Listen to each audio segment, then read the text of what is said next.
Assalamualaikum warahmatullahi wabarakatuh. Perkenalkan, nama saya Uswatun Hasanah dari jurusan S1 Farmasi. Di sini saya akan menjelaskan tentang spesimen, dan yang pertama saya akan membahas tentang spesimen dahak. Dahak atau sputum adalah lendir atau material yang dibawa dari paru-paru, bronkus, dan trakea yang mungkin dibatukan dan dimuntahkan atau ditelan. Kata sputum berasal dari bahasa Latin yaitu meludah atau biasa juga disebut dengan dahak. Orang dewasa normal membentuk sputum kurang lebih 100 ml per hari. Jika produksi berlebihan, proses pembersihan mungkin tidak efektif lagi sehingga sputum akan tertimbun.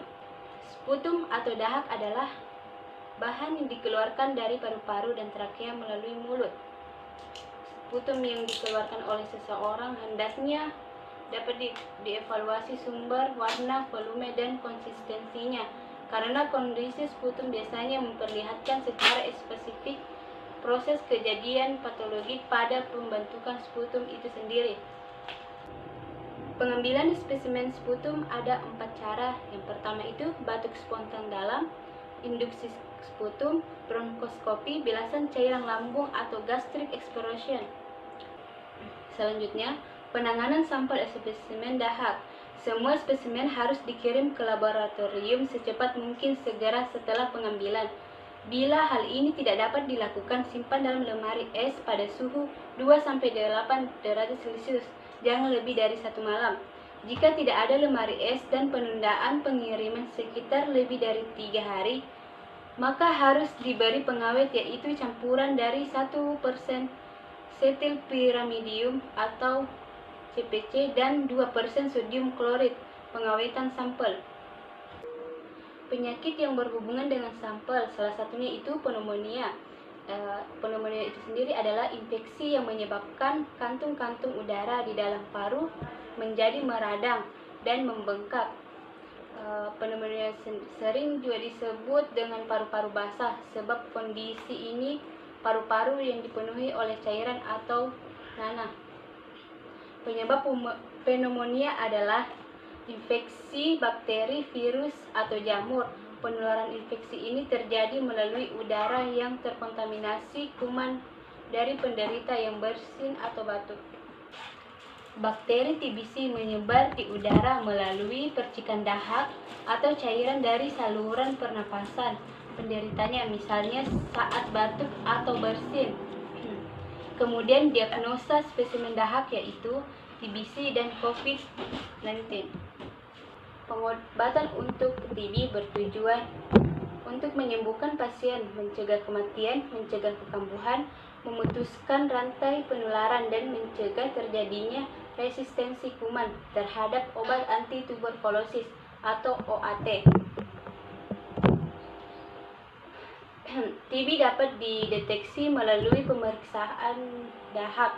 Beberapa tes lain yang dapat dilakukan untuk mendeteksi penyakit menular ini adalah dengan foto rongseng dada, tes darah, atau tes kulit atau Montox. TB dapat disembuhkan jika penderita patuh mengonsumsi obat sesuai dengan resep dokter.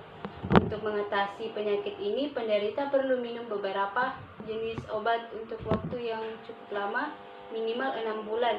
Obat itu berupa isoniazid, rifampicin, dan pyrazinamide dan ethambutol. Kemudian penyakit COVID-19 dilakukan isolasi mandiri selama 2 minggu dengan tidak keluar rumah dan menjaga jarak dengan orang dalam satu rumah. Ukur suhu tubuh 2 kali sehari, pagi dan malam hari. Cuci tangan dengan sabun, air mengalir, atau pakai hand sanitizer. Banyak minum air putih untuk menjaga kadar cairan tubuh. Istirahat yang cukup untuk mempercepat proses penyembuhan. Konsumsi obat pereda batuk, demam, dan nyeri setelah berkonsultasi dengan dokter. Dan perhatikan gejala yang Anda alami dan segera hubungi dokter jika gejala memburuk. Kemudian faktor-faktor pemicu dahak yaitu peradangan di saluran pernapasan daerah sekitarnya, tenggorokan terkena infeksi atau alergi terhadap zat asing, adanya gangguan pada lambung.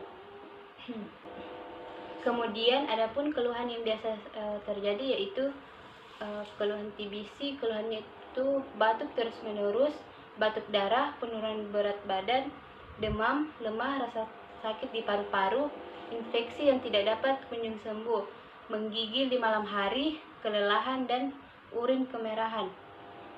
Untuk penyakit COVID-19 itu keluhannya demam, batuk, flu, sakit perut, dan mual. Selanjutnya saya akan membahas tentang spesimen darah. Pemeriksaan darah merupakan pemeriksaan sampel darah yang diambil dari tusukan di bagian tubuh tertentu, seperti dengan tangan menggunakan jarum. Tes darah bertujuan untuk mendeteksi penyakit, mengetahui fungsi organ, mendeteksi racun, obat atau zat tertentu, dan memeriksa kondisi kesehatan secara keseluruhan. Kemudian cara pengambilan sampel. Lokasi yang tepat untuk pengambilan spesimen ini yaitu konsentrasi glukosa dalam darah arteri berbeda dengan darah vena, menjadi salah satu faktor yang harus dipertimbangkan dalam pengambilan spesimen. Kalau sampel darah akan dipakai untuk pemeriksaan laboratorium tertentu, perhatikan urutan jangka waktu pengambilan darah. Cuci tangan Anda dengan sabun dan air sebelum mengambil sampel darah. Mintalah pasien duduk di samping meja yang dipakai sewaktu pengambilan darah. Letakkan lengan bawah pasien di atas meja dengan telapak tangan menghadap ke atas dan alasi sikunya dengan sebuah bantal kecil. Kalau pasien dalam posisi terbaring, luruskan lengannya dengan telapak tangan menghadap ke atas. Faktor pencetus itu host atau umur, jenis kelamin, ras, faktor genetik. Kedua, agen yaitu seperti virus, sinar radioaktif, zat kimia, merokok, lingkungan. Kemudian keluhannya itu kelemahan badan dan melais dan febris, perdarahan, penurunan berat badan, nyeri tulang. Diagnosisnya tes hitung darah lengkap dapat menunjukkan jumlah sel darah merah, kadar hemoglobin dan hematokrit atau persentase sel darah merah dalam darah. Anemia ditandai dengan kadar hemoglobin dan hematokrit yang lebih rendah dari normal. Kemudian pengobatannya transfusi darah, pemberian obat yang dapat menekankan sistem kekebalan tubuh. Kemudian pemberian obat dengan tujuan untuk memperbanyak sel darah merah tubuh. Mengonsumsi suplemen zat besi, vitamin B12, asam folat, vitamin, serta mineral lainnya. Selanjutnya saya akan membahas tentang ekspesimen urin. Yaitu urin adalah sisa material yang diekskresikan oleh ginjal dan ditampung dalam saluran kemih hingga akhirnya dikeluarkan oleh tubuh melalui proses urinisasi dalam bentuk cairan. Dalam urin itu mengandung air sebanyak 95%, urea, asam ureat, dan amonia, zat warna empedu, garam mineral terutama NaCl, kemudian zat-zat yang bersifat racun seperti sisa obat dan hormon. Kemudian cara pengambilannya itu pertama kita lakukan itu cuci tangan sampai bersih, bersihkan organ kelamin dengan pembersih atau tisu steril. Kemudian saat buang air kecil, buanglah urin di wadah steril khusus yang sudah disediakan. Usahakan agar tidak menyentuh bagian dalam wadah sampel karena dapat menyebabkan kontaminasi. Adapun yang biasa yang digunakan itu adalah sodium fluorida, formalin, HCl, boric acid, sodium karbonat, etulen, timol, natrium karbonat, asam sulfat pekat. Kemudian infeksi saluran kemih yang biasa terjadi itu karena tidak membersihkan kelamin dengan benar, tidak membuang air kecil setelah berhubungan seksual, kurang minum air putih, sistem imunitas, penyakit penghambat urin, penggunaan alat kontrasepsi, kemudian itu pemasangan tester. Adapun biasa keluhan yang terjadi pada penderita hepatitis itu biasanya itu mual, muntah, demam, kelelahan, fase berwarna pucat.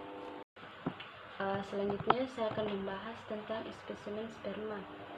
Pengertian dari spesimen sperma itu adalah zat setengah cair atau setengah kental yang terdiri dari dua bagian, yaitu plasma atau plasma semen dan spermatozoa. Plasma sperma dihasilkan oleh kelenjar-kelenjar prostat, sedangkan spermatozoa dihasilkan oleh aktivitas tubuli seminivirus. Sel ini mempunyai ukuran panjang keseluruhan 50 sampai 60 mikrometer. Sperma dewasa terdiri dari 3 bagian, yaitu kepala, bagian tengah, dan ekor. Cara pengambilan sampel itu tidak melakukan aktivitas seksual 2-4 hari sebelum pengambilan sampel. Kemudian itu gunakan tempat yang spesimen yang bersih, kering, dan yang rapat.